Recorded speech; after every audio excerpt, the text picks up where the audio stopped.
ഇതെന്താണ് സാധനം എന്നുള്ള അറിയാങ്ങൾ? ഇതാണ് ഈ കാണുന്ന ചെടിയിലുണ്ടാകുന്ന ഒരു പഴമാണ് കേട്ടോ. ഇതിന് ഇംഗ്ലീഷിൽ പ്രിക്ലി പിയർ എന്ന് പറയും, അറബിയിലാണെങ്കിൽ സബ്ബാർ എന്ന് പറയും. ഇതിൻ്റെ പ്രത്യേകത എന്താണെന്ന് വിചാരിച്ചാൽ ഇതിൻ്റെ മുകളിൽ നോക്കിയാൽ കാണാൻ പറ്റും വളരെ ചെറിയ മുള്ളുകളുണ്ട്. ഇത് നമ്മളെ കയ്യിൽ കൊണ്ടു കഴിഞ്ഞാൽ നല്ല വേദനയാണ്, മുള്ള് പെട്ടെന്ന് കയറും. അത് ഫൈബർ കണ്ടൻറ്റുകളുള്ള രോഗപ്രതിരോധ ശേഷിയൊക്കെ ഉള്ള അടിപൊളിയായിട്ടുള്ള ഒരു പഴമാണ് കേട്ടോ. ഇതിൻ്റെ ഉൾഭാഗം എങ്ങനെയാണെന്നുള്ളത് ഞാൻ കട്ട് ചെയ്ത് കാണിച്ചു തരാം. ഇത് വരുന്നത് കൊളംബിയയിൽ നിന്ന് വരുന്നുണ്ട്, തുനീഷ്യയിൽ നിന്ന് വരുന്നുണ്ട്, ലബനാനിൽ നിന്ന് വരുന്നുണ്ട്, ഈജിപ്തിൽ നിന്ന് വരുന്നുണ്ട്. ഇതേപോലെ പല രാജ്യങ്ങളിൽ നിന്നും ഈ പഴം വരുന്നുണ്ട്.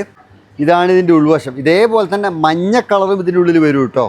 ഇത് റെഡ് കളറാണ്. പക്ഷേ ഏറ്റവും വലിയ പ്രത്യേകത എന്താ വെച്ചാൽ മുൾച്ചെടിയിലുള്ളതുപോലെ തന്നെ ഈ പഴത്തിൻ്റെ മുകളിലും നല്ല മുള്ളാണ്.